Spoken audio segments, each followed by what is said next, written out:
So this one, it's going to be about sex and death. So, uh, so let's begin. Human beings perceive the physical world through the five senses: vision, hearing, smelling, tasting, touching, which is mirrored in the mind with cognition through time and experience. Time and space is common to all beings. Some say there is also the sixth sense, ESP, intuition, universal intellect, etc., but no concrete evidence of it yet, so we'll focus on the five. Some plants or animals might have different ways of sensing the world and emotions, but lack the intellect. So, since the beginning of time, human beings have divided the world of perception between the real world, the physical, material, the world of the living, physical reality, biological, and the other world, the intellect, the mental world, the netherworld, the underworld, the world of the mind, the spiritual mind, right? So that's what they call the other world, the netherworld, right? And mythology. So embodied representations are being recorded by the brain, right? To through the senses and simulation of entities and events, embodied knowledge and pre-existent knowledge, and it's all being mirrored inside our mind, right?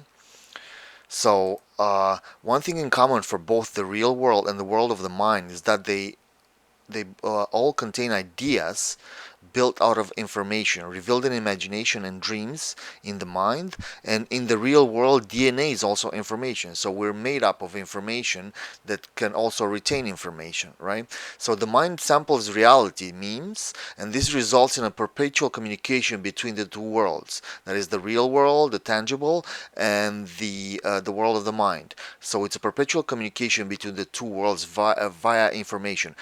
By calibrating chaos and order, we understand our reality, right? So here you have the parts of the brain, the different parts of the brain. The frontal lobe, the parietal lobe, occipital, right? Each has its own function.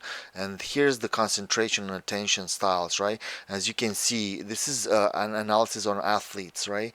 And you can see the player concentration can only be at one point, right? And we'll explain why. I'll explain why the player's focus can be at one point, right? So this is the broad, narrow, internal, and external, right? In terms of responsive to stimuli, right? They're coming from outside.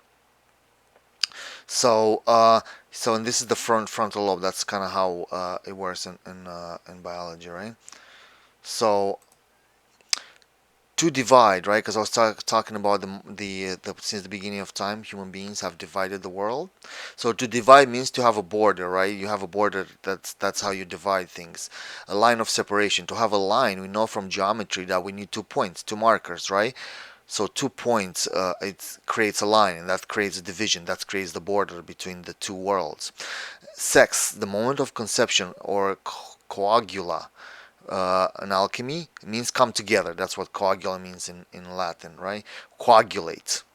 And death. Death is solve. Solve means to come apart, to spread apart, right? And that's death and solve, right? Solve and coagula are such markers not just for human beings but for most living beings. Most doesn't mean all, but even parthenogenetic creatures who reproduce without a mate also go through this. Whiptails are only females, right? So whiptails are lizards, and they reproduce, and they also go through sex and death, even though they reproduce and they can only make females. They also go through the same process, right?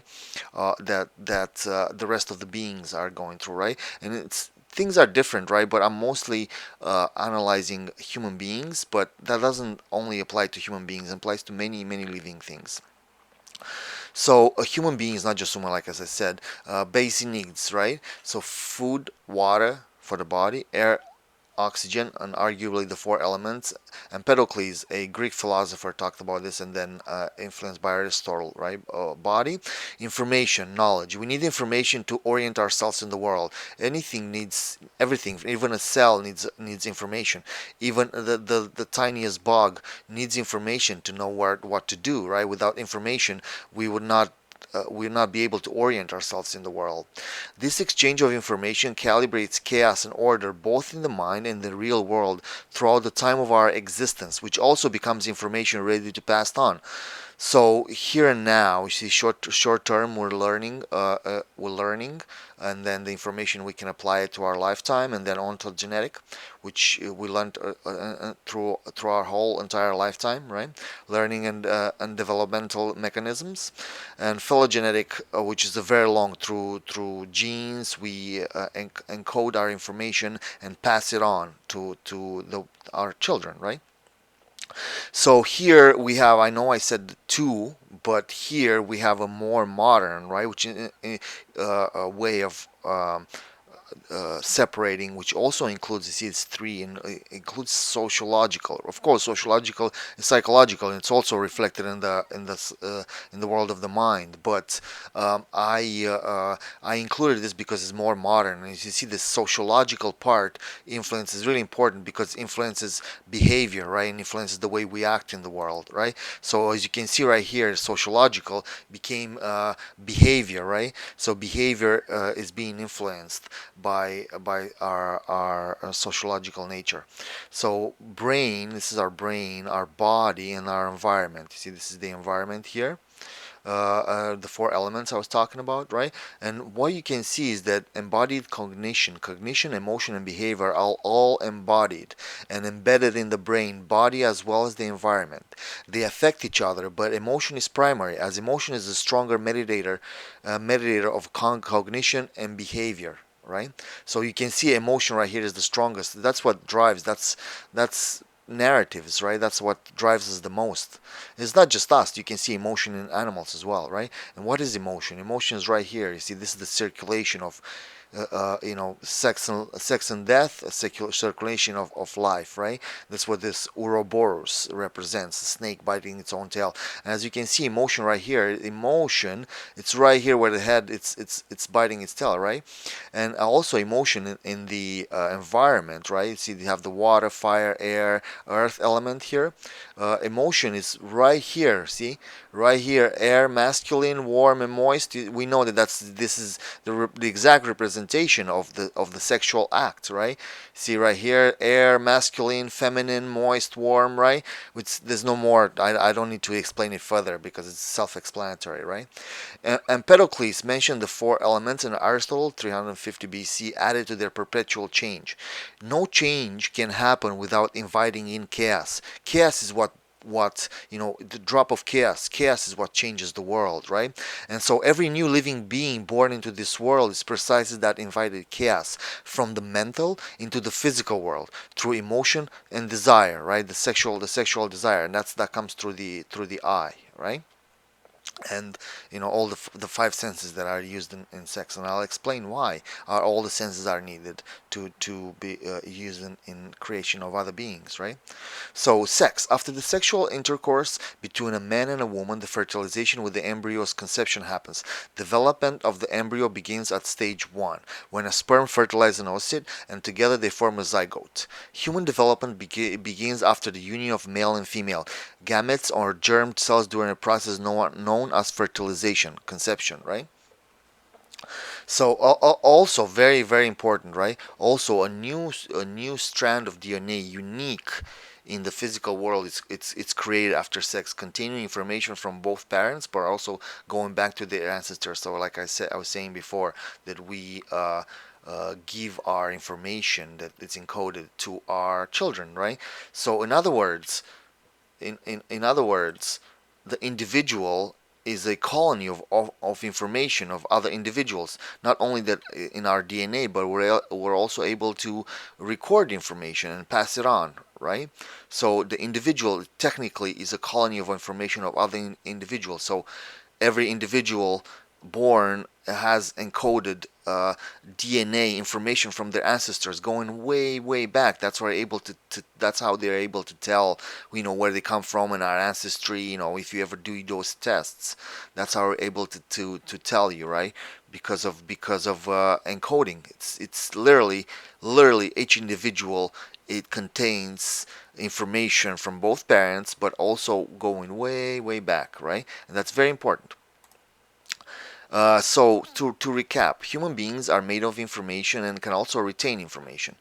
Human beings retain information through the five senses, but also from the imagination, right? Sometimes it seems that we're creating in our own mind or dreams things that were never connected to reality. Of course, we do dream things that are connected to reality, and we reinterpret it, or rather, our mind reinterprets things from reality. But many a time we see things that are just seemingly they're coming out of nowhere, right? So that's from the imagination. Sex requires all five senses, right? Because when you create a being, you need to experience all the five senses to sample them. Like I was saying, memes, to sample them in order to create a being that exists in reality, right? Sex requires all five senses, but desire starts mainly through the eye. Life begins through sexual desire, emotion, desire, right? So now the sense of I, I, me, self, and the I, right? It's the same. We see single pointedly as one. The identity or sense of self is created through this. What do I mean by that? That we see single pointedly, right? So if you look at this zero here, just keep your eyes on the zero here, right? Once you look at the zero, you'll see that the ones on the laterals are actually out of focus, right? And you can see my mouse coming into focus. Keep staring at the zero, right? So you can see right here, when I came, now it's coming to focus. Now it's coming out of focus. Keep staring at that zero, and that's what I mean. We don't really have eyes around our head, so because we see single pointedly, the eye is the fastest that transmits information, and that's why we mainly guide it through the eye in our everyday existence, right? So so yeah, that's so we right here, the root of every emotion is always in its opposite, right? I was talking about before. So coagula and solve, the principle of attraction coming together, and solve is the principle of separation, repulsion, avoidance, right? Sex and death, right? Solve and coagula, according to alchemy. So sex, death, love, hate, desire, fear, pleasure, pain, elation, and depression, right? So the root of every emotion is always in its opposite, always comes dual. Why? It comes because it's always reflected in the mind, right? We forget that. We take reality for granted, but we forget that we also mirror a sample, a meme, right?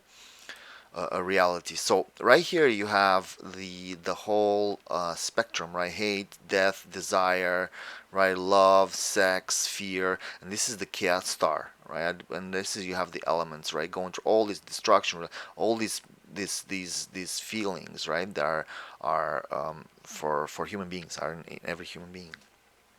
As I was saying before, the root of every emotion is always in its opposite, right? So here you have the yin and yang symbols from Europe. This is 1,000 years before ancient China, and this is discovered in Eastern Europe, in Romania. This is a granary here where they keep the grains after, in the autumn, right?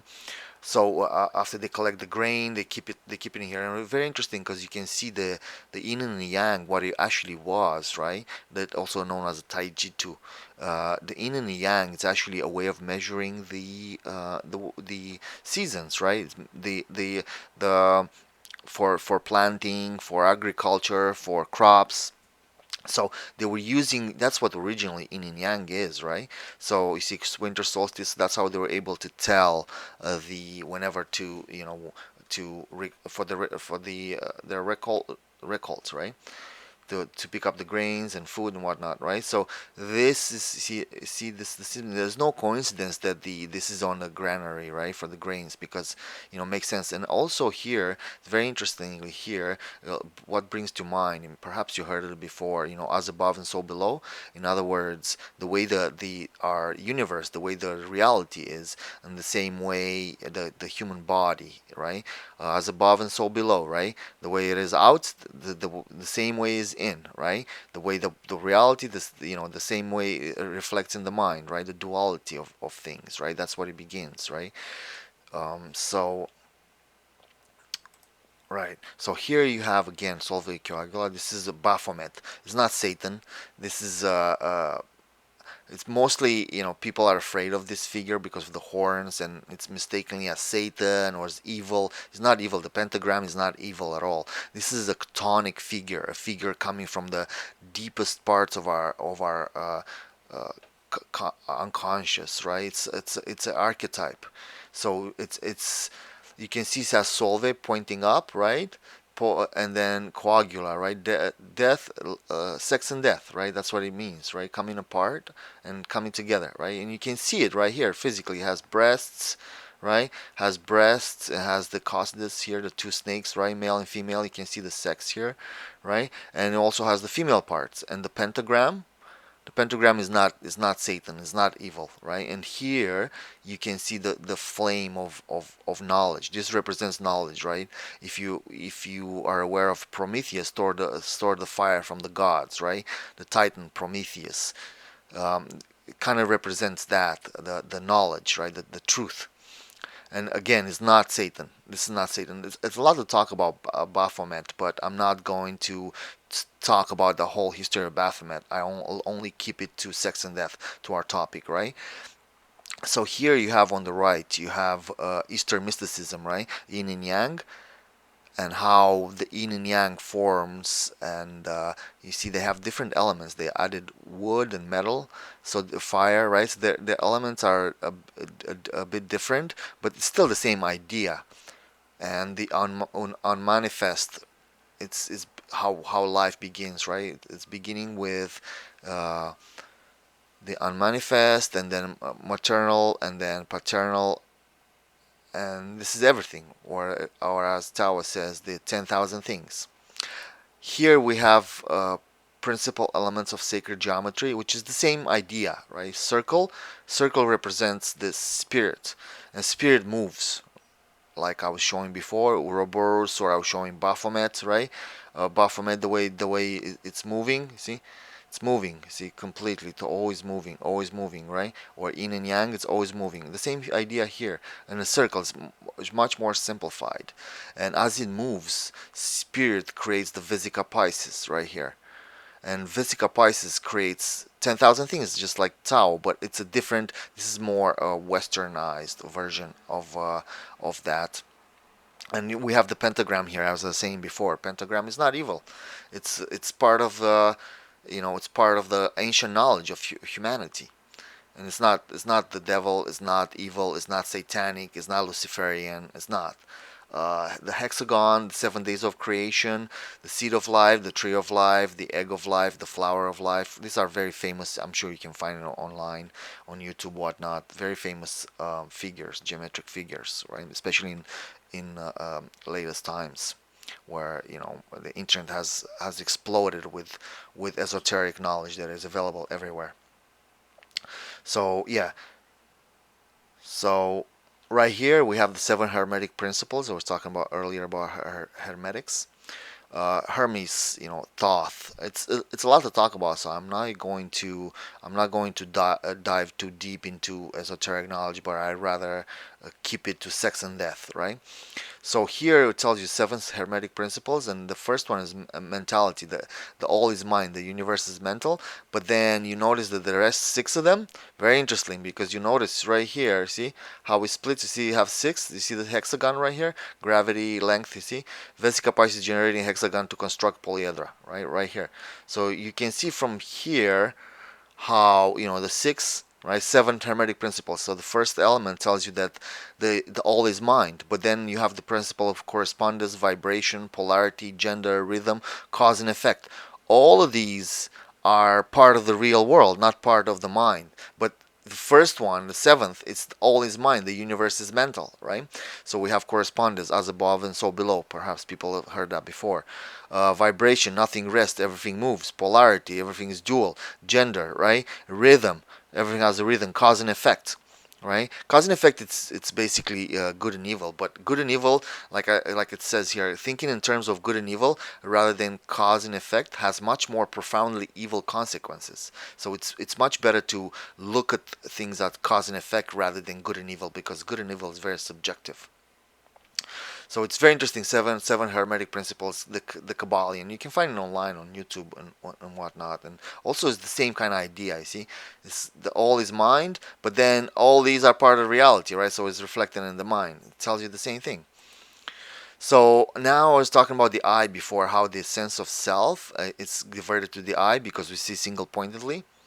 So I, self equals the I, right? To seeing. Each of us is a colony of individuals, our DNA.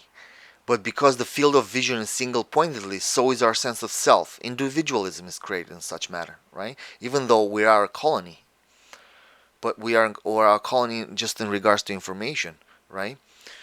Example. This is an example of Frankenstein by Mary Shelley. Uh, More than Prometheus. That's what she titled it, right? The title "Who Stole Fire from the Gods," and it's not coincidental that this is called the modern Prometheus, right? I was showing you earlier Baphomet, how it has the flame, stole the fire from the gods. It's very similar here. So here we have Frankenstein, who was a creature made from many parts, right? From many. See, he's made from many parts. Looking, he's watching. What is he seeing? He's seeing two people kissing. The sexual impulse for creation, emotion, attraction is all guided through the eye, just like our sense of self. Such a narrow way to see the world, no? So what I say that because we have other, we have five senses, right? We have our four that we can experience. The sense that stayed with humanity the most and is the most important, it's actually sound, because we have learned how to use sound before the eye, and you can see that in cave paintings, as cave paintings became hieroglyphs, and as cave paintings transformed into words, because words, letters, words, we're able to consolidate information much faster and transfer information much faster than the eye, right? So the eye was an intermediator, but really because of we have sat around campfires telling each other stories, right, for the longest time, and that's why sound is more, and also sound is not directional, sound is three-dimensional.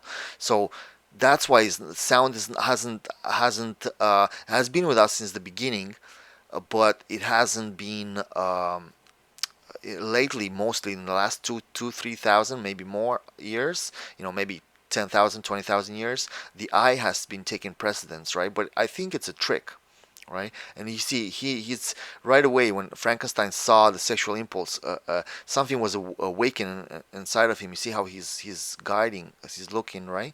And I chosen these images because this is Mary Shelley's Frankenstein, so it's the most accurate version because that's close to the book, right? That's why I chose this particular film, or rather, the slides from this film. So now what he's thinking, he's looking again, right? And now what does he see? He sees a whole family, right? So Mary Shelley, this is a bit of a background story to give more context. So Mary Shelley suffered a miscarriage prior to writing the book, and she wrote the monster as her child who came back. She even states that he walked like a baby, even trying to speak like a baby. Frankenstein became a huge hit and learned its place in the library of the greatest literature of her time. But perhaps the most astonishing thing is that the character has evolved into a mimetic entity. I'll explain later what mimetic entity means, because I was explaining, memes, the way we sample reality. There's also entities that can be created through through the same idea, right? Like characters, we have characters, all storytelling. These are all entities, mimetical entities, just the same way that a meme takes information, right? So here you have the family, right? The idea of the family, represented visually, and Mary Shelley shown this so clearly. What's it about, right? So here you see, time, continuity, the future as well as the past helps orient us, just like the other elements. We are not just what we see in the mirror or what we sound like. We are also everywhere we moved during our lifetime, the worm like trail of our existence.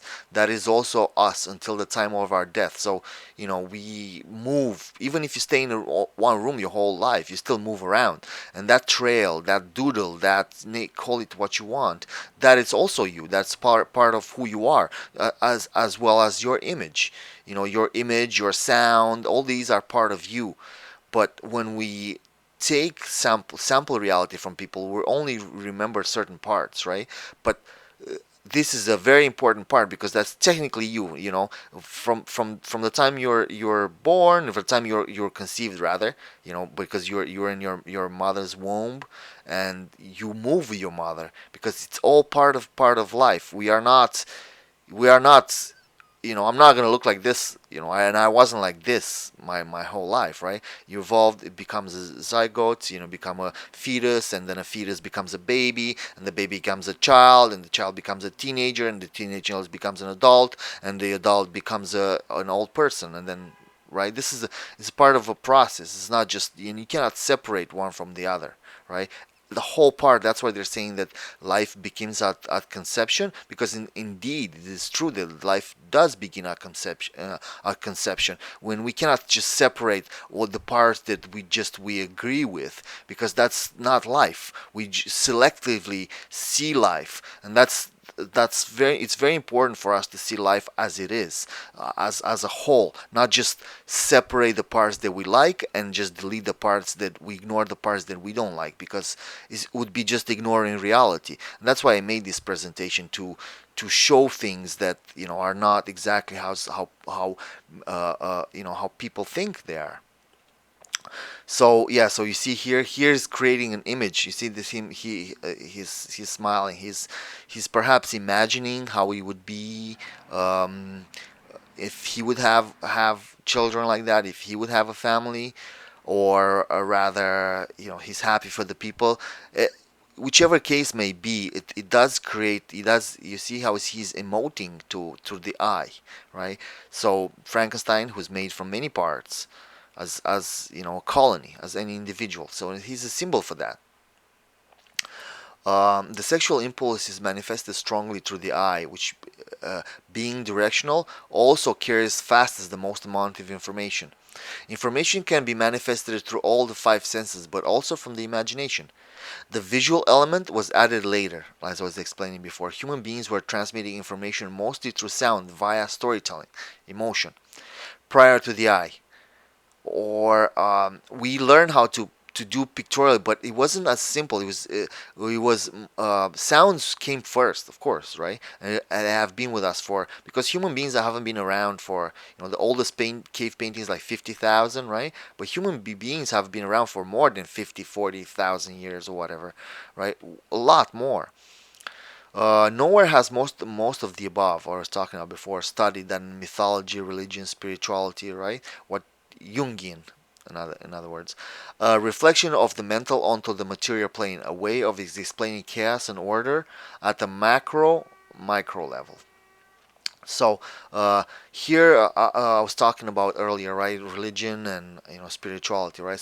So back in the ancient times, you had people thought that God is in everything, right? Animism, a sort of early, tribalism, animism, right? So back in ancient times, polytheism, many gods. So everything was a god: god of lighting, god of the sea, god of this, god of that, right?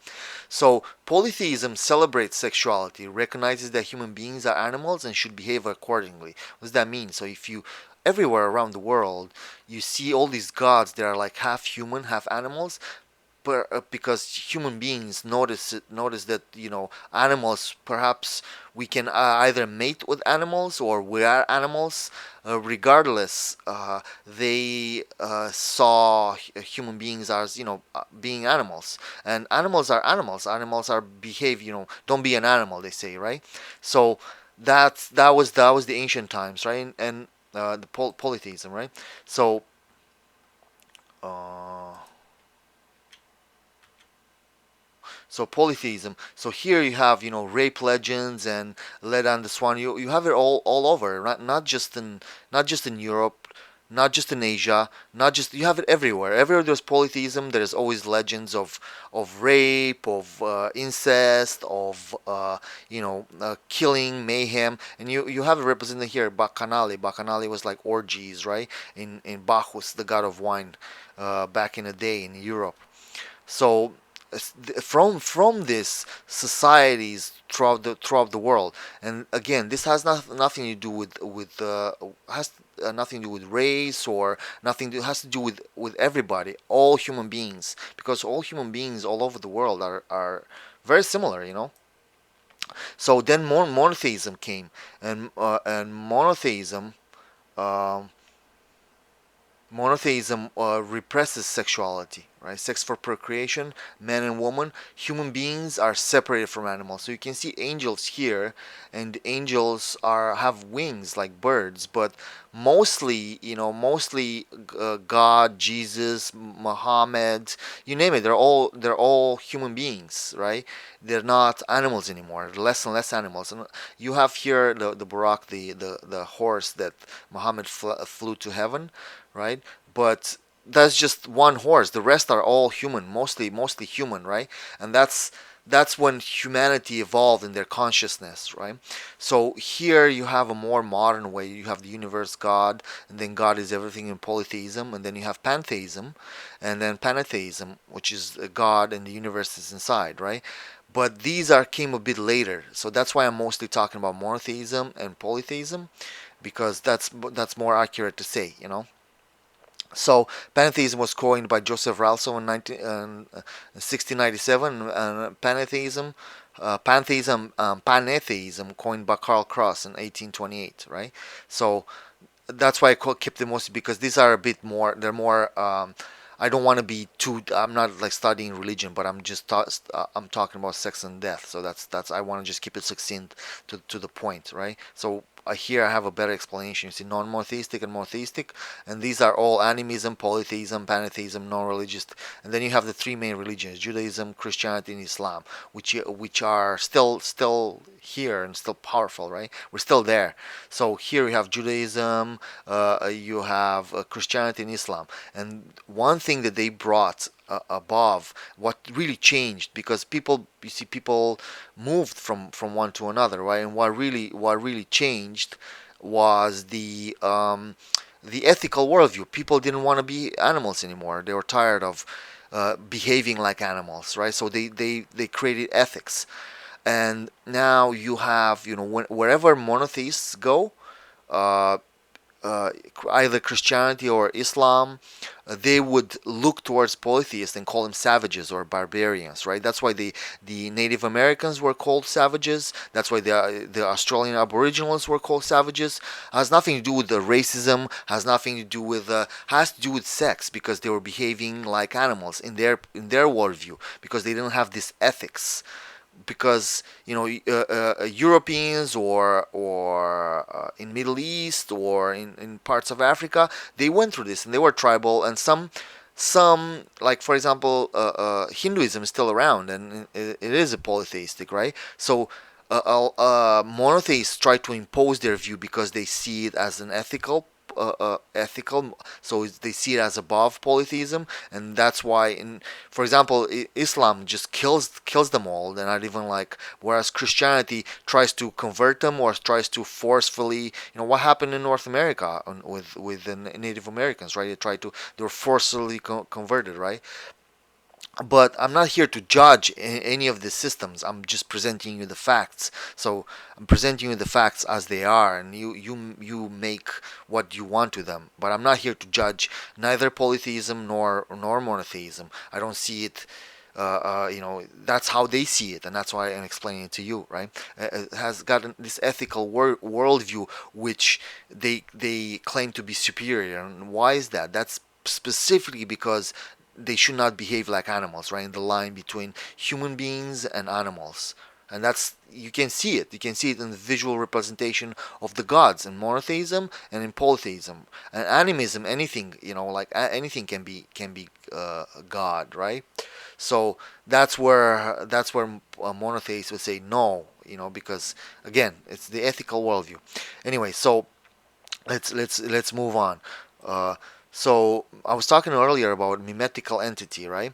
Mimetical entity is thought forms made up of information inhabiting the universal pool of information available to mankind. A mimetic entity could be fictitious, like Peter Pan, Sherlock Holmes, Thor, or people who achieved fame and became a mimetic entity, like Glennon or Gandhi. Right, so you have Peter Pan here. Storytelling books are being printed.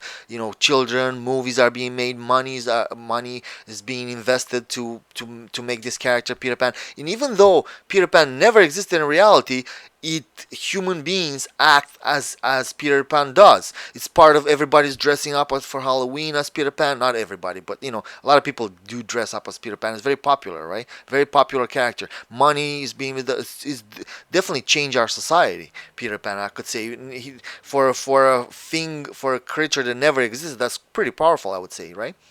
And here we have Sherlock Holmes in an earlier representation, right, in a comic, and here we have Basil Rathbone, but it's the same idea. See, the same kind of thing, right? And here we have Thor was also a god, and that begs the question: does that mean that God or Allah or Buddha, does that mean they're also mimetic entities? Well, the truth is that I don't have the facts, because we're still on monotheism. We're still there. We haven't, atheism is not really an update. Atheism it's also a form of religion, right? Which works in a negative. But so we haven't had any kind of update for me to say that. So I can't really say that, right? So Thor, God of Thunder, and this became in the comic, right? And we also have real people like became famous, like John Lennon, for example. John Lennon was a real person, and now it becomes a mimetical entity. Mimetic entity which only has that, how we know him, the guy with the guitar singing Imagine with the round glasses, peace, the bed of love. But we don't know the full John Lennon, right? Because we don't know the real person. So in our imagination, it's always going to be as a mimetical entity. So real people can also become mimetical entities, and can live forever, or rather, as long as humanity keeps that knowledge alive. And we don't have why certain mimetic entities become more famous than others, but what keeps mimetic entities, the ones that were alive as well as the ones that they are entirely manufactured, is attention, right? So one thing common to both, that they exist through attention. It's human attention which creates these mimetic entities. Attention to emotion. I, self, the eye reaches fastest through the eye because it's directional, of course, right? So here we have a Eastern concept called tulpa, Tulpa, and tulpa is a concept in mysticism uh, and the paranormal of a being or object which is created through spiritual or mental powers, manipulation of information. So you can create this being, and you can go on YouTube and just look it up, because people have been creating this. It's very popular now, and kids are creating, not understanding what they're doing. They're creating these fictitious characters. It's basically, you schizo your brain until you create a being inside your head that you'll be able to see. You'll be able to feel, touch. You'll be able to see it for real, as it is, right? So yeah, that's called a tulpa. So tulpa, from Tibetan, also known as thought form. They identify in three classes of thought form: that which takes the image of the thinker, that which takes the image of some material object, that which takes a form entirely its own, expressing its inherent qualities in the matter which draws it around it. Only thought forms of this third class can be usefully be illustrated. See also thought form egregore is also known as, right? So this is some tulpa, know your noi noodles on the way. This is more mystical, creating these beings inside our imagination, right?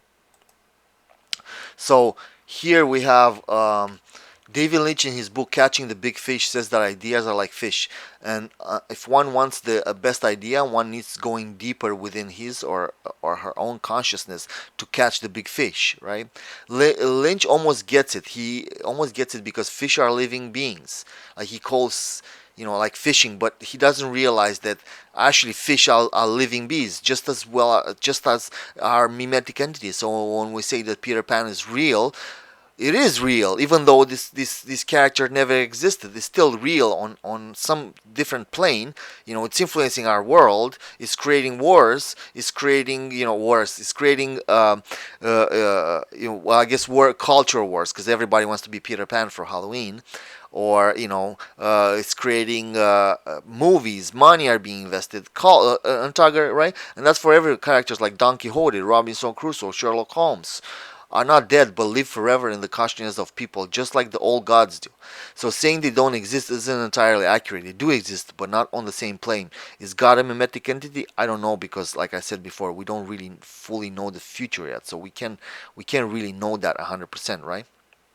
Just because we haven't updated, but it could be, right? I'm saying, presenting facts here. I'm not trying to be judgmental or be subjective, but rather very objective, knowing all these things.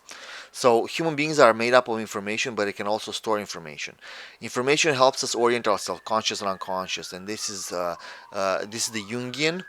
So Jungian model of the cycle, right? You have the ego, the shadow, soul image, and the real self here. But this is what we think our self is here, right? Persona, it's what we put on. Persona is like a mask, and then the shadow, and then anima animus, which is the female and the male, right? The yin and the yang.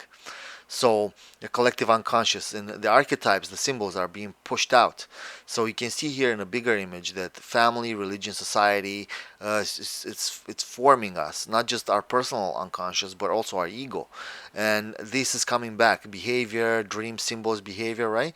Collective unconscious, the archetypes are pushing back from reality, from the unconscious. So symbols, natural language of the psyche, not disguised. Number two, symbol or metaphoric meaning of often prospective interpretation, flexible interpretation with attention to personal and mythic context. So these symbols are buried deep within our human psyche, and yeah, I think Jung is touching on something here. Are these some sort of information transfer from our ancestors via I don't know that, but I know that there is a pattern of symbols. There is such thing as archetypes. There is such thing as collective unconscious, right? And that's kind of idea what connects us, because these collective unconscious is, I was saying earlier, a colony of individuals, right? Collective unconscious that makes up who you are, or your ancestors, so to speak, right? So now I'm gonna talk more modern, right? And something also pertaining to information, sex, and death, and it's something called the jumping Jesus phenomenon, or acceleration of information, coined by Robert Anton Wilson. And this is something modern, but also, like I said, pertaining to information, sex, and death since the beginning of history. So our psychic universe is expanding even more rapidly than the physical universe. Let us define the measurement of known scientific facts in the year 1 AD as 1 Jesus, using the name of the celebrated philosopher born that year, right? So 1 AD is 1 Jesus, and all the information we have up until that time, we give it 1 Jesus, right? Before going any further, let us ask how long it took to arrive to at that 1 Jesus. One way of estimating is to take the estimated age of Homo sapiens, in which case it took 40,000 years to 100,000 years, right? So you can see, like I was, it's doubling exponentially. So information is doubling exponentially, right? So, what does that mean, right? How long did it take to double to this accumulation of knowledge to achieve 2 Jesuses? It required 1500 years until 1500 AD. How long did it take to double again and obtain 4 Jesuses? It required 250 years, and we had 4 Jesuses in our ladder by the year 1750.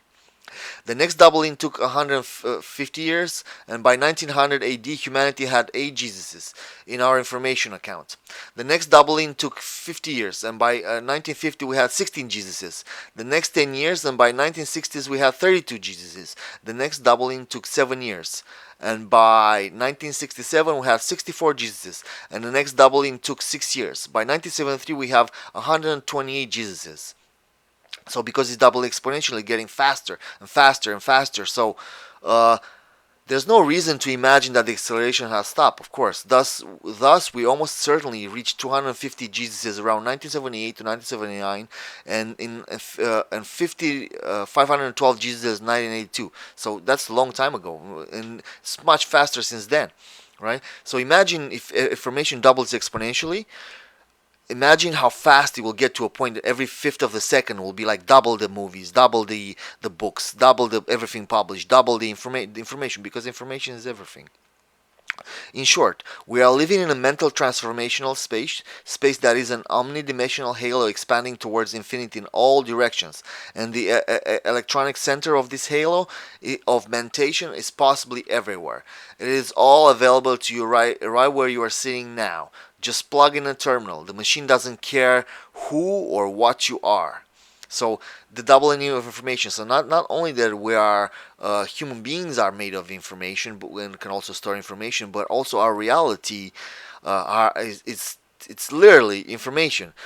Dum Matrix, right? This is where it gets more interesting, but we don't really know because we don't have the proof of it. But that's why everybody's saying this is the proof that everybody's saying that hey, because everything is information, because we are information, because of all that, then could it be that we're living in a simulation? Because everything can be simulated. We know that we can create this in a 3D environment, right? So it raises the possibility. So that's where it comes, Matrix, right? But again, we don't fully have the proof of that, right? So um, humans are made up of information that can store information in a world where information is expanding through time, growing exponentially like a fractal. Literally, our reality is growing like a fractal of information. There is no time on the internet. Very important, right? And all the internet is also made up of information. So time is in only real world. In the internet, there is not time. The acceleration of knowledge. This is his. If you're interested, you can find it on YouTube. Robert Anton Wilson. And here, this idea of the singularity, because this will lead to singularity, right? And that's kind of the theory of singularity, where it spawns from the jumping Jesus phenomenon that Robert Anton Wilson coined. And here you have the fractals. Some sample of fractals, how our reality is formed, and it's getting faster and more chaotic, and faster and faster. So mind is a tool invented by the universe to see itself, but it can never see all of itself, for much the same reason that you can't see your own back without mirrors, right? So this is what in between sex and death is. This is what our existence is, right? So yeah, so this is kind of succinctly about information and sex and death, and most information that can be transmitted is through language. But that's a lecture from another time. I just try to keep it short. So this is some book recommendations that I'm gonna give. Oh, here is the you see how the pictorial became. This is one of the first languages in the world in Eastern Europe, Romania, and here how how they became hieroglyphs. This is pre-hieroglyphs, even before hieroglyphs, right? I see Javed. So this is how kind of a sample how that became a reality from sound mixing with so word sound mixing with image. So here are just some recommendations. And Men and Symbols by Carl Jung, fantastic book. Talks about all these archetypes. Images and Symbols, the Mircea Eliade, very very next to Jung, he's one of the greatest. The Golden Ball is Sir James George Fraser. It's about magic. Great book, you should check it out. Sexual Personae by Camille Paglia. She's fantastic. She talks about sex, and since the beginning, prehistory up until moment. I really recommend this book. It's pretty thick book, about 400 or 500 pages, but it's really, I really recommend it, just as well as this one, The Red Queen. This is biological. It's more biology, more science, and it explains it parallels the sexuality of animals and insects and whatnot to human beings, right? So it's quite interesting. It's very interesting to learn about so many new things. Also a really thick book, but really highly recommended. And here's the sacred and the profane, right? I was talking about the line, right? Modern times right now is more the sacred and the profane. And here's some books I've been also reading. Echo Spirit, quite interesting. Has a lot of essays about nature, and but it's a bit more postmodern. The problem that I have with postmodernism, the analysis of postmodernism, is that it just sees the world like through Marxist lens and just like very small, and it doesn't judge history as people thought then, but applies, make a theory and then just apply it to all history. It's inaccurate to analyze history like that, because people thinking different. They don't have the same theory, so you can't just make a modern theory and just apply it everywhere and think it's gonna work. It's very cheap cop out. So that's why I don't agree with the postmodern thinking. But it does help. It is helpful to deconstruct. That's what it mostly to do. It's really easy to deconstruct things, to tear things down. It's very hard to build things.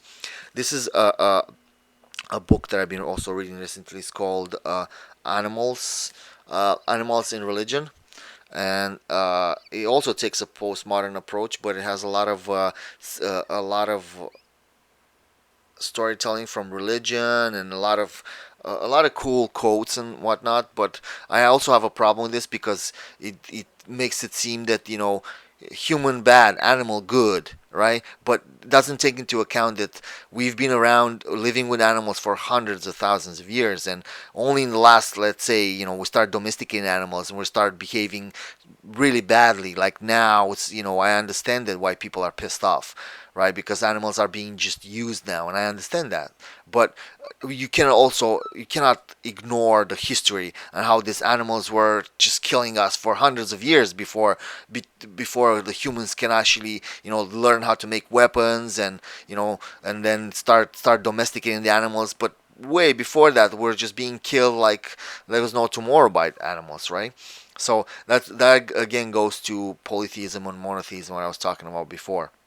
You just got to be really truthful to when you look at history, and try not to put your own spin your own. But it's kind of hard because I understand that why people do that, but try not to, because truth is very important, right? Truth is what keeps us straight.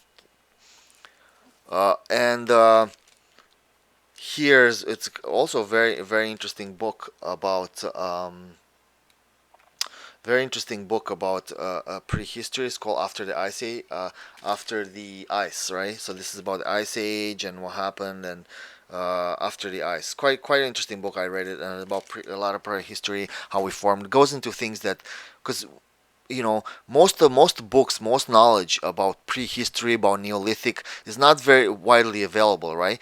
Like, we like stories about the ancient stories and the Troy and the Greeks, the ancient Greeks, the ancient Egyptians, but we don't go further than that in history. We don't really, rarely, very few movies, very few books, very few. It's because it's very nebulous, right? It's very Tonian, very hidden.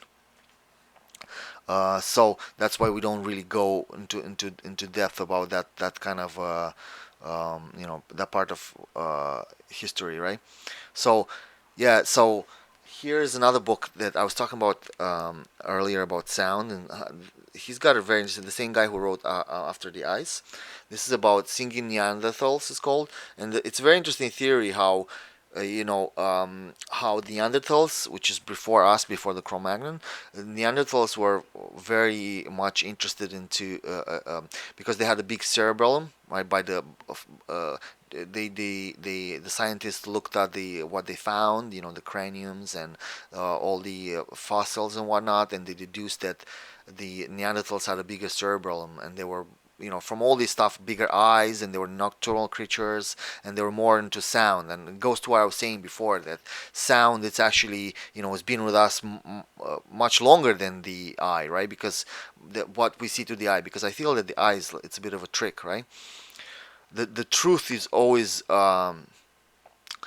it's tricky. It's tricky to find the truth, right? But the truth is like that's why it was important with the flame, because that's what the truth is. The truth is like that flame that burns, and the truth is the most important. Is the highest form of because the way we guide ourselves through in our life, we need truth to guide ourselves. Because if we put anything else before truth, like compassion or kindness, I'm not saying that kindness and compassion are not important. They are, but we don't know where kindness ends, where naivety begins. You could be, if you keep pushing kindness, you just turn too naive, right? People will use you. So it's very important to kind of like draw this line. So that's why I made this presentation, to